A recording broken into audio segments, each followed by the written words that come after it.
نحمده ونستعينه ونستغفره ونعوذ بالله من شرور أنفسنا ومن سيئات أعمالنا من يهده الله فلا مضل له ومن يضلله فلا هادي له وأشهد أن لا إله إلا الله وحده لا شريك له وأشهد أن محمدًا عبده ورسوله أما بعد فإن خير الحديث كتاب الله وخير الهدي هدي محمد صلى الله عليه وسلم وشر الأمور محدثاتها وكل محدثة بدعة وكل بدعة ضلالة وكل ضلالة في النار.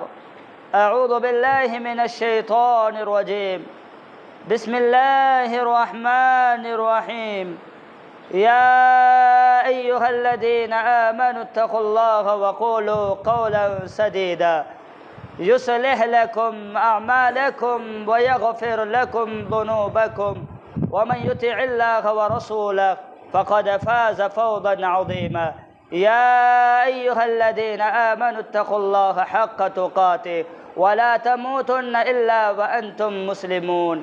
يا أيها الناس اتقوا ربكم الذي خلقكم من نفس واحدة وخلق منها زوجها وبث منهما رجالا كثيرا والنساء واتقوا الله الذي تساءلون به والأرحام إن الله كان عليكم رقيبا. تمام قسم کی حمد و ثنا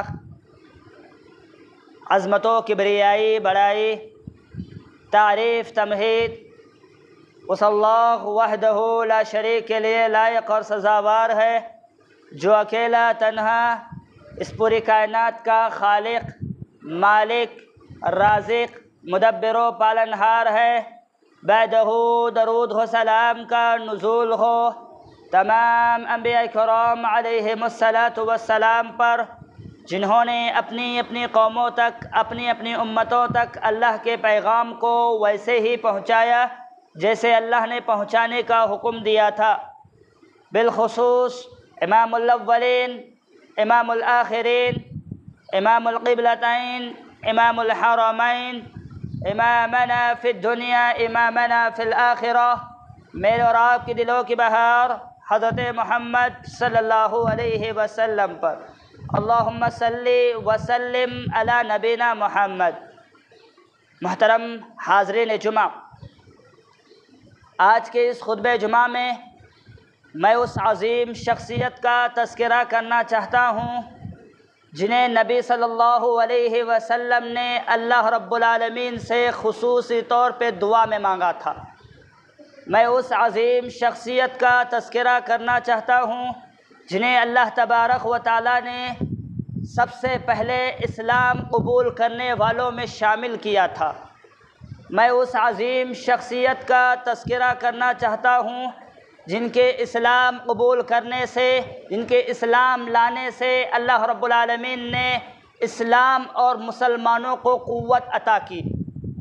میں اس عظیم شخصیت کا تذکرہ کرنا چاہتا ہوں جنہیں اللہ کے نبی صلی اللہ علیہ وسلم نے دنیا ہی میں جنت کی خوشخبری سنا دی تھی.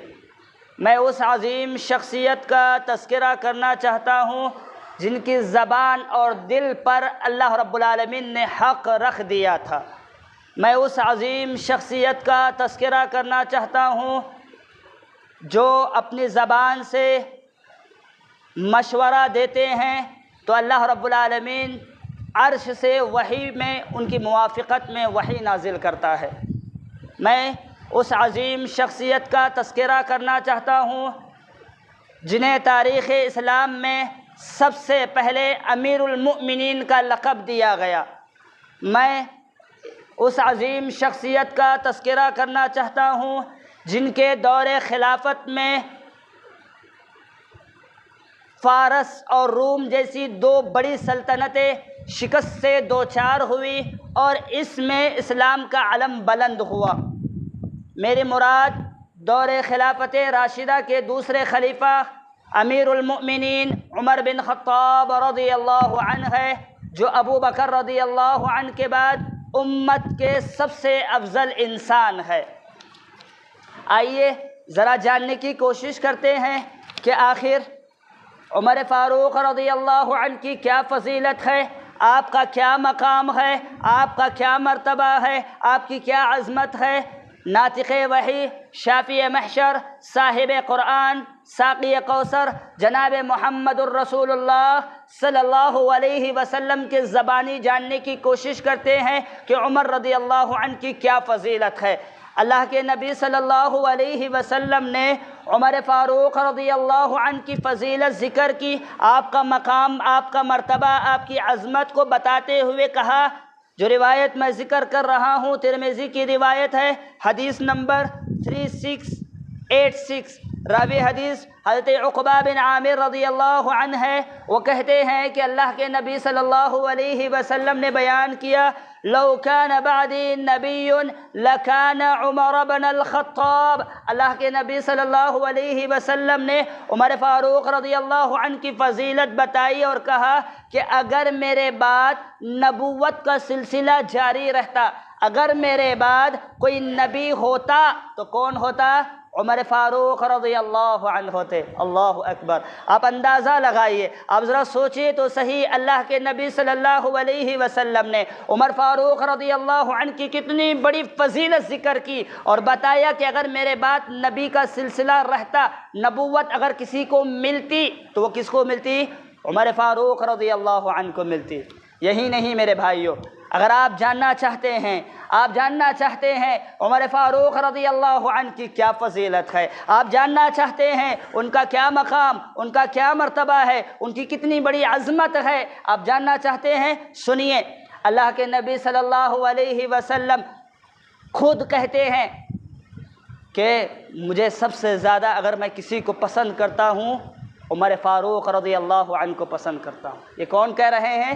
اللہ کے نبی صلی اللہ علیہ وسلم خود اپنے زبان مبارکہ سے کہہ رہے ہیں، جو روایت میں ذکر کر رہا ہوں، صحیح بخاری حدیث نمبر 3662، صحیح مسلم حدیث نمبر 2384، راوی حدیث حضرت عمرو بن عاص رضی اللہ عنہ ہے۔ وہ بیان کرتے ہیں کہ میں نے اللہ کے نبی صلی اللہ علیہ وسلم سے سوال کیا، آپ سے پوچھا، اے اللہ کے نبی صلی اللہ علیہ وسلم، ای الناس احب الیک، اے اللہ کے نبی صلی اللہ علیہ وسلم، لوگوں میں سب سے زیادہ آپ کو کون محبوب ہے؟ لوگوں میں سب سے زیادہ آپ کس سے پسند کرتے ہیں، کس سے محبت کرتے ہیں؟ اللہ کے نبی صلی اللہ علیہ وسلم نے کہا، میں عائشہ سے محبت کرتا ہوں۔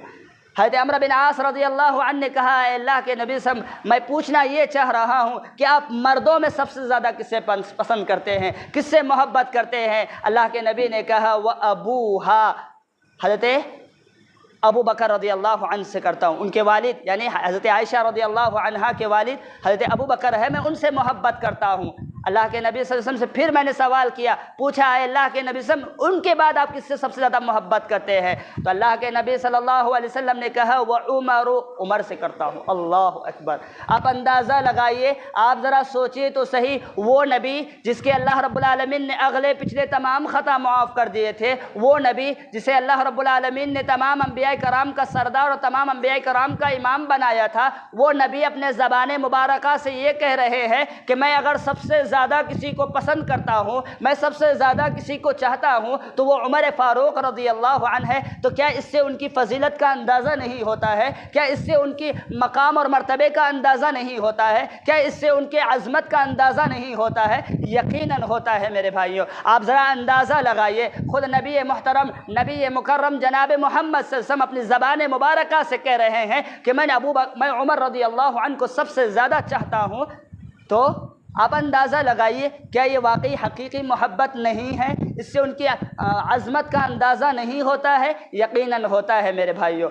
نبی صلی اللہ علیہ وسلم اگر ان سے محبت کر رہے ہیں تو یہ محبت حاصل کرنے کے لیے انہوں نے جد و جہد کی ہوگی، انہوں نے محنت کی ہوگی، جہاں تک ہو سکے انہوں نے جان کی قربانی دی ہوگی، ہو سکتا ہے انہوں نے مال کی قربانی دی ہوگی، ہو سکتا ہے وہ دین سے محبت کرنے والے ہوں گے، ہو سکتا ہے وہ اللہ کے نبی پر مر مٹنے والے ہوں گے، تبھی تو جا کر اللہ کے نبی نے یہ کہا کہ میں عمر سے محبت کرتا ہوں۔ ذرا آپ اندازہ لگائیے، اس سے عمر فاروق رضی اللہ عنہ کی فضیلت کا اندازہ ہوتا ہے۔ یہی نہیں میرے بھائیوں، اگر آپ جاننا چاہتے ہیں عمر فاروق رضی اللہ عنہ کی کیا فضیلت، آپ کا کیا مقام، آپ کا کیا مرتبہ، آپ کی کیا عظمت ہے، تو سنیے ایک اور حدیث کی روشنی میں اللہ کے نبی صلی اللہ علیہ وسلم نے، نبی محترم، نبی مکرم جناب محمد الرسول اللہ صلی اللہ علیہ وسلم نے دنیا ہی میں عمر فاروق رضی اللہ عنہ کو جنتی ہونے کی سرٹیفکیٹ دے دی تھی۔ دنیا ہی میں اللہ کے نبی صلی اللہ علیہ وسلم نے جنت کی بشارت سنا دی تھی۔ جو روایت میں ذکر کر رہا ہوں صحیح بخاری کی روایت ہے، حدیث نمبر 5122، راوی حدیث حضرت ابو موسیٰ اشعری رضی اللہ عنہ ہے۔ وہ بیان کرتے ہیں کہ میں مدینہ منورہ کے باغوں میں سے ایک باغ میں اللہ کے نبی صلی اللہ علیہ وسلم کے ساتھ تھا، تو میں اللہ کے نبی صلی اللہ علیہ وسلم کے ساتھ کھڑا تھا، اللہ کے نبی صلی اللہ علیہ وسلم بیٹھے ہوئے تھے، باغ کا دروازہ بند تھا، اچانک کھٹکھٹانے کی آواز آئی۔ اللہ کے نبی صلی اللہ علیہ وسلم نے مجھ سے کہا کہ افتح وبشرہ بالجنہ، جاؤ دروازہ کھولنا اور جو شخص تمہارے سامنے کھڑا ہو اسے جنت کی خوشخبری سنا دینا، اسے جنت کی بشارت سنا دینا۔ ابو موسیٰ اشعری رضی اللہ عنہ دروازے پر گئے، دروازہ کھولا، دیکھا حضرت ابو بکر رضی اللہ عنہ ہے۔ دروازہ کھولتے ہی ان کو جنت کی مبارکبادی دی، جنت کی بشارت سنا دی، جنت کی خوشخبری سنا دی۔ فوراً سنتے ہی ابو بکر رضی اللہ عنہ نے کہا الحمدللہ، اللہ رب العالمین کا شکر۔ اندر تشریف لے آئے، کچھ دیر کے بعد پھر کھٹکھٹانے کی آواز آئی، پھر دروازے کے پاس اندر آنے کے لیے اجازت کوئی مانگ رہا ہے۔ اللہ کے نبی صلی اللہ علیہ وسلم نے کہا جاؤ دروازہ کھولو اور جو شخص تمہارے سامنے کھڑا ہو اسے افتح لہ وبشرہ بالجنہ، اسے جنت کی بشارت دینا، اسے جنت کی خوشخبری سنا دینا۔ ابو موسیٰ اشعری رضی اللہ عنہ گئے، دروازہ کھولا، دیکھا کون کھڑے ہیں؟ حضرت عمر فاروق رضی اللہ عنہ کھڑے ہیں۔ اللہ کے نبی صلی اللہ علیہ وسلم کی بتائی ہوئی بات انہوں نے ان کے سامنے ذکر کی اور کہا کہ اللہ کے نبی نے آپ کو جنتی ہونے کی بشارت دی ہے، آپ کو جنت کی مبارکبادی سنائی ہے۔ فوراً عمر رضی اللہ عنہ نے کہا الحمدللہ، اللہ رب العالمین کا شکر ہے۔ آپ اندازہ لگائیے، آپ ذرا سوچئے تو صحیح، اس سے حضرت عمر فاروق رضی اللہ عنہ کی فضیلت کا اندازہ ہوتا ہے کہ اللہ کے نبی صلی اللہ علیہ وسلم نے دنیا ہی میں عمر فاروق رضی اللہ عنہ کو جنتی ہونے کی سرٹیفکیٹ دے دی تھی۔ آج ہم کسی یونیورسٹی میں کوئی سرٹیفکیٹ مل جائے پھولے نہیں سماتے، لیکن نبی محترم، نبی مکرم جناب محمد الرسول اللہ صلی اللہ علیہ وسلم نے اپنی زبان مبارکہ سے ان کے لیے دنیا ہی میں جنتی ہونے کی سرٹیفکیٹ دے دی، تو کیا یہ ان کی فضیلت کا احساس نہیں ہوتا ہے؟ کیا ان کے فضیلت کا پتہ نہیں چلتا ہے؟ ان کی عظمت کا پتہ نہیں چلتا ہے؟ یقیناً چلتا ہے میرے بھائی۔ یہی نہیں میرے بھائی، جہاں اللہ کے نبی صلی اللہ علیہ وسلم نے عمر فاروق رضی اللہ عنہ کو دنیا ہی میں جنت کی بشارت دی تھی، وہیں اللہ کے نبی صلی اللہ علیہ وسلم نے دنیا ہی میں ان کے متعلق یہ بتا دیا تھا کہ جنت میں اللہ نے تمہارے لیے المحل بنا رکھا ہے۔ کہاں کہہ رہے ہیں؟ دنیا ہی میں اللہ کے نبی کہہ رہے ہیں کہ اللہ نے تمہارے لیے جنت میں محل بنا کے رکھا ہے۔ جو روایت میں ذکر کر رہا ہوں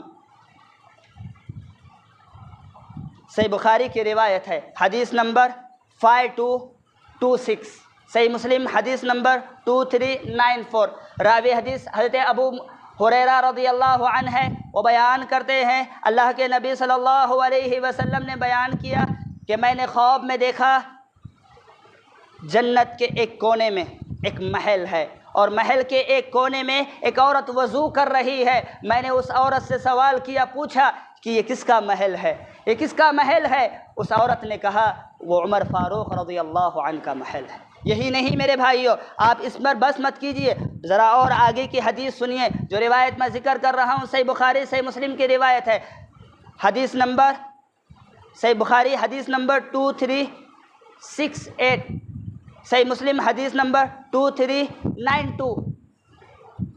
حضرت جابر رضی اللہ عنہ ہے، وہ بیان کرتے ہیں اللہ کے نبی صلی اللہ علیہ وسلم نے بیان کیا میں نے جنت میں ایک سونے کا محل دیکھا، میں نے جنت میں ایک سونے کا محل دیکھا۔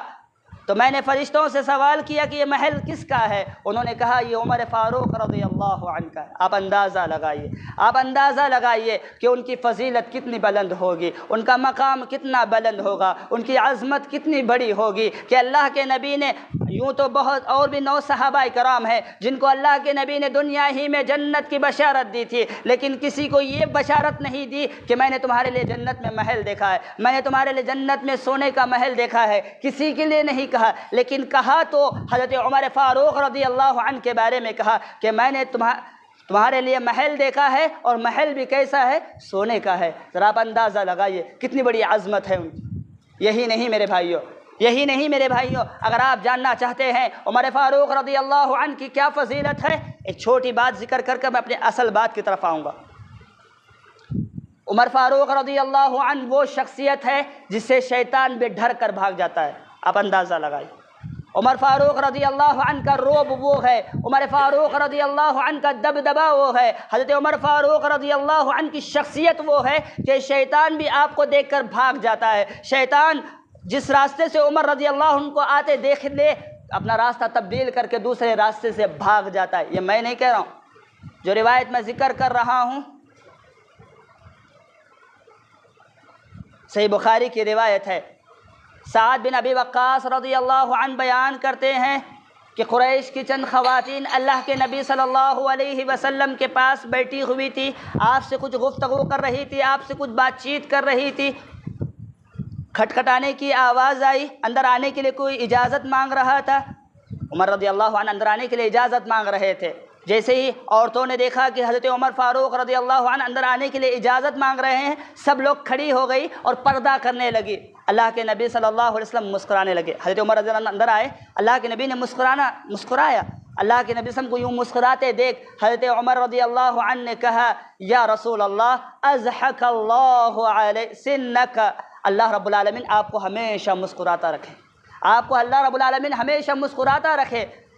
آپ صلی اللہ علیہ وسلم نے کہا کہ مجھے تعجب ہوتا ہے قریش کی ان خواتین پر جو میرے پاس بیٹھی ہوئی تھی لیکن پردے کا خیال نہیں رکھ رہی تھی، لیکن جیسے ہی تمہیں آتے دیکھا ڈر کے مارے پردہ کرنے لگ گئی۔ وہیں دوسری طرف اللہ کے نبی صلی اللہ علیہ وسلم نے مزید حدیث بیان کرتے ہوئے کہا کہ والذی نفسی بیدہ ما لقیک الشیطان سالکا فجا قط الا سلک فجا غیر فجک۔ اللہ کے نبی صلی اللہ علیہ وسلم نے کہا کہ اس ذات کی قسم جس کے ہاتھ میں میری جان ہے، شیطان تمہیں جس راستے سے آتا دکھ جائے اپنا راستہ بدل کر بھاگ جائے گا۔ اللہ اکبر، اللہ اکبر۔ اس سے عمر فاروق رضی اللہ عنہ کی فضیلت کا اندازہ ہوتا ہے۔ میرے بھائیوں، آئیے ذرا یہ جاننے کی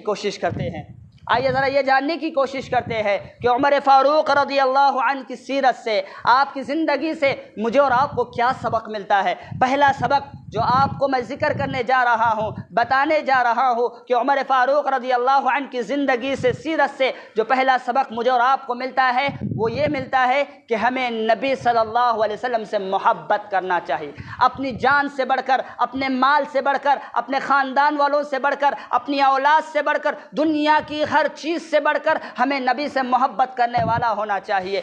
یہ حضرت عمر رضی اللہ عنہ کی سیرت سے پتہ چلتا ہے۔ واقعہ کچھ اس طرح کا ہے، صحیح بخاری کی روایت ہے، حدیث نمبر 6632۔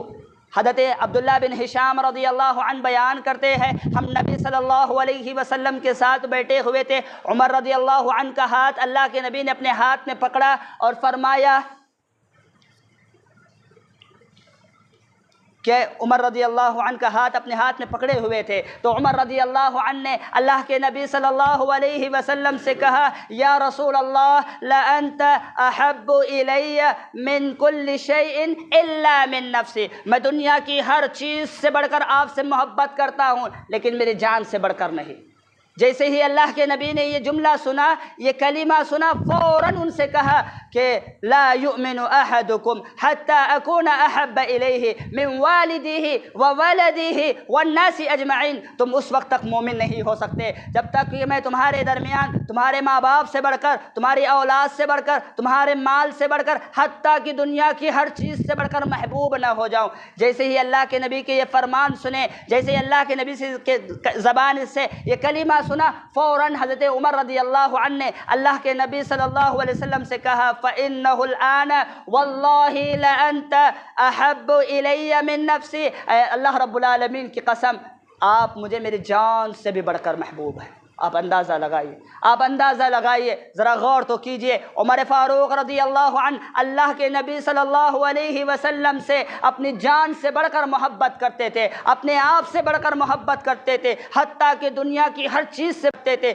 حتیٰ کہ دنیا کی ہر چیز سے بڑھ کر اللہ کے نبی کو چاہتے تھے۔ وہیں دوسری طرف ہمیں یہ بھی پتہ چلتا ہے کہ جو انسان اپنے اولاد کو زیادہ چاہتا ہے نبی کو بعد میں چاہتا ہے، اپنے مال کو چاہتا ہے نبی کو نہیں چاہتا ہے، تو ایسا انسان لا یؤمن، مومن ہو ہی نہیں سکتا۔ تو لہٰذا اگر ہم مومن بننا چاہتے ہیں، ایمان والے بننا چاہتے ہیں، تو سیرت عمر فاروق رضی اللہ عنہ سے جو پہلا سبق ہمیں ملتا ہے وہ یہ ملتا ہے کہ ہمیں نبی سے محبت کرنی چاہیے، دنیا کی ہر چیز سے بڑھ کر نبی سے محبت کرنی چاہیے۔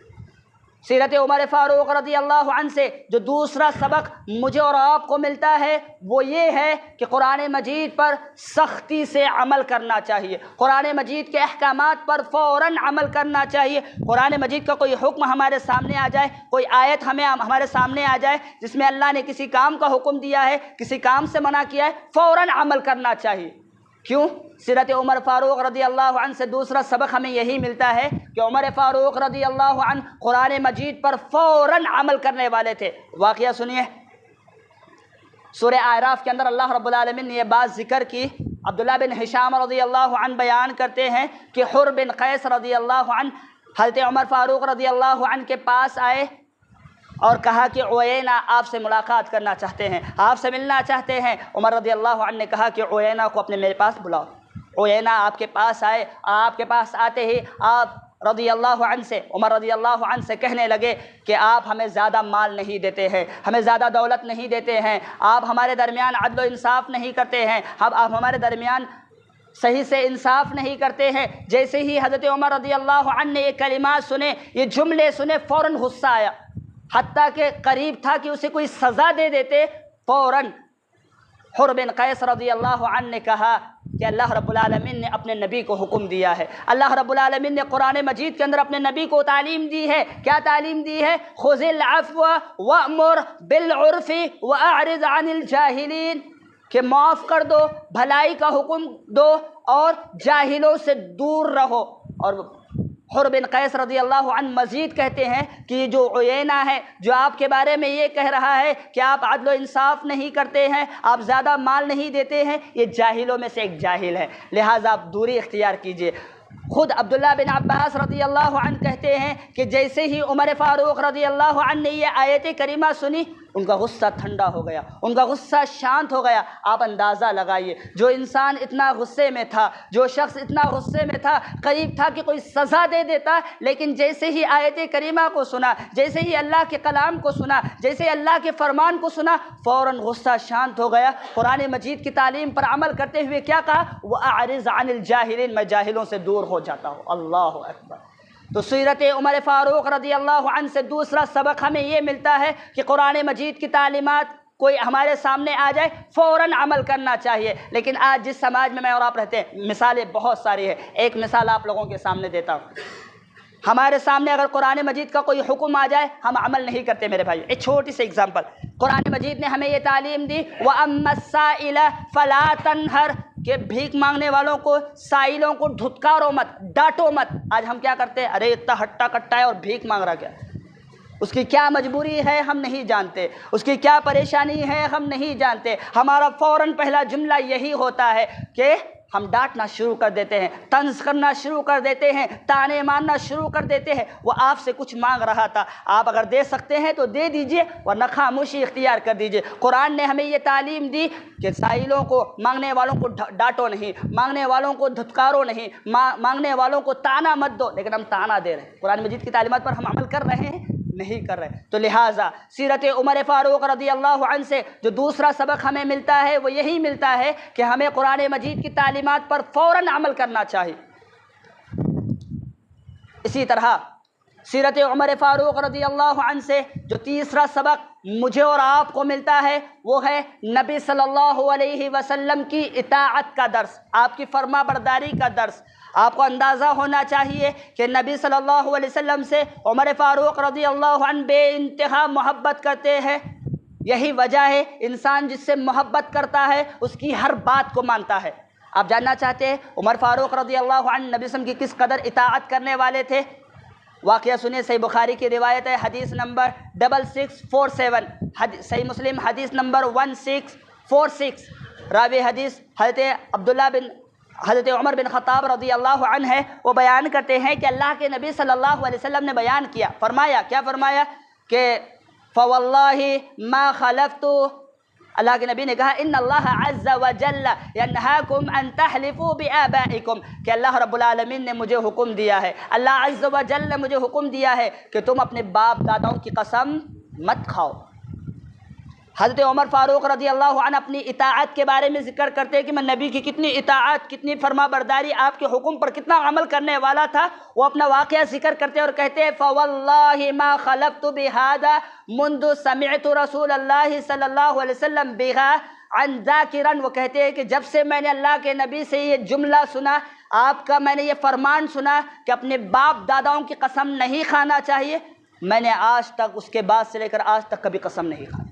آپ اندازہ لگائیے، آپ ذرا سوچئے تو صحیح، عمر فاروق رضی اللہ عنہ نبی صلی اللہ علیہ وسلم کی کس قدر اطاعت اور فرما برداری کرنے والے تھے۔ اللہ کے نبی نے یہاں کہا وہاں فوراً عمل کرتے تھے۔ ایک اور واقعہ سنیے، حضرت عمر رضی اللہ عنہ حجر اسود کو بوسہ دے رہے تھے اور دیتے ہوئے فرما رہے تھے اما واللہ انی لأعلم انک حجر لا تضر ولا تنفع ولولا انی رأیت رسول اللہ صلی اللہ علیہ وسلم یقبلک ما قبلتک، انہوں نے کہا کہ میں نے دیکھا ہے اللہ کے نبی صلی اللہ علیہ وسلم کو تجھے بوسہ دیتے ہوئے، میں جانتا ہوں تو ایک پتھر ہے، تو نہ کسی کو فائدہ دے سکتا ہے نہ کسی کو نقصان دے سکتا ہے، میں نے اللہ کے نبی کو تجھے بوسہ دیتے ہوئے دیکھا ہے اس لیے تجھے بوسہ دے رہا ہوں، ورنہ نہ دیتا۔ آپ اندازہ لگائیے، آپ ذرا سوچئے تو صحیح، عمر فاروق رضی اللہ عنہ کتنی اطاعت کرنے والے تھے۔ عمر فاروق رضی اللہ عنہ اللہ کے نبی صلی اللہ علیہ وسلم کی کس قدر تعلیمات پر فوراً عمل کرنے والے تھے کہ اللہ کے نبی کو بوسہ دیتے ہوئے دیکھا، خود بھی بوسہ دے رہے ہیں، وہیں بیان کر رہے کہ اللہ کے نبی کو بوسہ دیتے ہوئے دیکھا ہے اس لیے تجھے بوسہ دے رہا ہوں ورنہ میں نہیں دیتا۔ آپ اندازہ لگائیے کہ حضرت عمر فاروق رضی اللہ عنہ اللہ کے نبی کی اطاعت کرنے والے تھے۔ تو لہٰذا سیرت عمر فاروق رضی اللہ عنہ سے تیسرا سبق جو ہمیں ملتا ہے وہ یہی ملتا ہے کہ ہمیں نبی صلی اللہ علیہ وسلم کی اطاعت اور فرما برداری کرنی چاہیے۔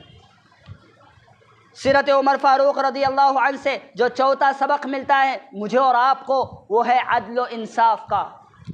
ہمیں ہمارے مسلمان بھائیوں کے درمیان عدل و انصاف سے کام لینا چاہیے۔ اگر کوئی ہمیں فیصلے کے لیے بلائے، کسی دو لوگوں کے درمیان جھگڑا ہو، دو لوگوں کے درمیان تنازع ہو، دو لوگوں کے درمیان کوئی پریشانی ہو، ہمیں کوئی حکم بنا کر بلائے، حاکم بنا کر بلائے، فیصلہ کرنے کے لیے بلائے، ہمیں عدل و انصاف کے ساتھ فیصلہ کرنا چاہیے، ہمیں عدل و انصاف کے ساتھ فیصلہ کرنا چاہیے۔ آپ ذرا غور کیجئے عمر رضی اللہ عنہ کتنے عدل و انصاف کرنے والے تھے۔ واقعہ سنیے، ایک مرتبہ کا واقعہ ہے، ایک گورنر کے بیٹے نے ایک عام مسلمان کو تھپڑ مار کر اس کا دانت توڑ دیا تھا۔ وہ عام مسلمان مدینہ کے بازار میں دہائی لگا رہا ہے، پکار رہا ہے کہ کوئی مدد کرنے والا ہے کہ نہیں، کوئی انصاف کرنے والا ہے کہ نہیں۔ عمر رضی اللہ عنہ نے جیسے ہی سنا اس شخص کو اپنے پاس بلایا، اس عام مسلمان کو اپنے پاس بلایا اور پوچھا کیا واقعہ ہے، کیا ماجرا ہے۔ اس نے کہا کہ گورنر کے بیٹے نے مجھے تھپڑ مار دیا ہے، مجھ پر ظلم اور زیادتی کی ہے۔ عمر رضی اللہ عنہ نے کہا کہ گورنر کو بھی بلاؤ اور گورنر کے بیٹے کو بھی بلاؤ۔ جیسے ہی حضرت عمر رضی اللہ عنہ کے دربار میں گورنر اور گورنر کا بیٹا آیا، گورنر کہنے لگا کہ میرے بیٹے نے ظلم کیا ہے تو مجھے کیوں بلایا گیا ہے؟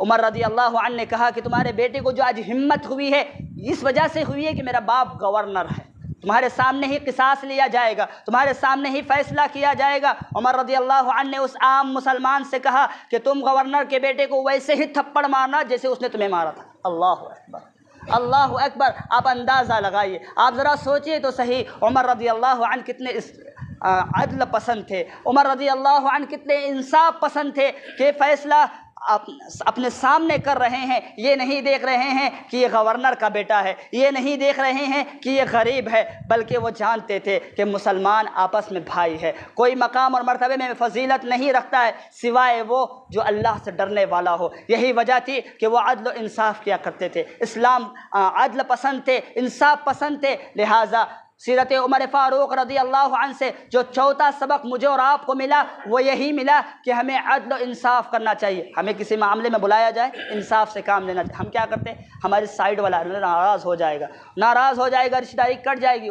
غلط ہوتے ہوئے بھی اسی کو سپورٹ کرنے کی کوشش کرتے ہیں۔ کچھ لوگ تو ایسے ہوتے ہیں، کچھ سنتے نہیں، ارے انہیں صحیح ہے انہیں غلط ہے، فوراً جج کرنا شروع کر دیتے ہیں، فوراً فیصلہ سنانا شروع کر دیتے ہیں۔ میرے بھائیوں، ایسا نہیں کرنا چاہیے۔ سیرت عمر فاروق رضی اللہ عنہ سے جو پانچواں سبق مجھے اور آپ کو ملتا ہے وہ انفاق فی سبیل اللہ کا ملتا ہے، اللہ کے راستے میں اپنے مال کو خرچ کرنے کا ملتا ہے۔ یہ واقعہ میں نے گزشتہ بھی ذکر کیا تھا، مختصر آپ لوگوں کے سامنے ذکر کرتا ہوں۔ اللہ کے نبی صلی اللہ علیہ وسلم نے جب صحابہ کرام سے کہا کہ تم لوگ اپنا صدقہ لا کر میرے پاس رکھو، لا کر جمع کرو، غزوہ حنین کا موقع تھا، اللہ کے نبی نے کہا کہ جس کے پاس جو بھی ہے لا کر صدقہ کرو۔ صحابہ کرام چلے گئے، جس کے پاس جو بھی تھا اللہ کے نبی صلی اللہ علیہ وسلم کی خدمت میں لا کر پیش کر رہے تھے۔ حضرت عمر رضی اللہ عنہ گئے، اپنے گھر کا آدھا سامان لے کر آئے۔ آپ اندازہ لگائیے عمر رضی اللہ عنہ کتنا خرچ کرنے والے تھے، اللہ کے راستے میں اپنے مال کو لٹانے والے تھے۔ اپنے گھر کا آدھا مال لا کر اللہ کے نبی صلی اللہ علیہ وسلم کی خدمت میں پیش کیا، اللہ کے لیے وقف کر دیا۔ آج ہماری حالتیں کیا ہے؟ میں نے گزشتہ بھی بات ذکر کی تھی، آج ہماری حالتیں کتنی افسوسناک ہے، آج ہماری حالتیں کتنی غمناک ہے۔ کوئی مانگے چلر ڈھونڈنے کی کوشش کرتے ہیں۔ بعض لوگ تو اپنے پاکٹ میں ایک جیب ہوتا ہے وہی کھولتے۔ آج تو بچہ بھی 1 روپیہ 2 روپیہ نہیں مانگتا۔ ایک بچہ کسی کا ہو، اسکول جاتا ہو، کالج جاتا ہو، 10 روپیہ بھی قبول نہیں کرتا، 100 اس سے اوپر ہونا چاہیے۔ ذرا آپ اندازہ لگائیے، میں یہ نہیں کہتا کہ آپ اپنی اولاد پر خرچ مت کیجیے، وہی جس رب نے آپ کو مال عطا کیا ہے اس کے راستے میں بھی خرچ کیجیے۔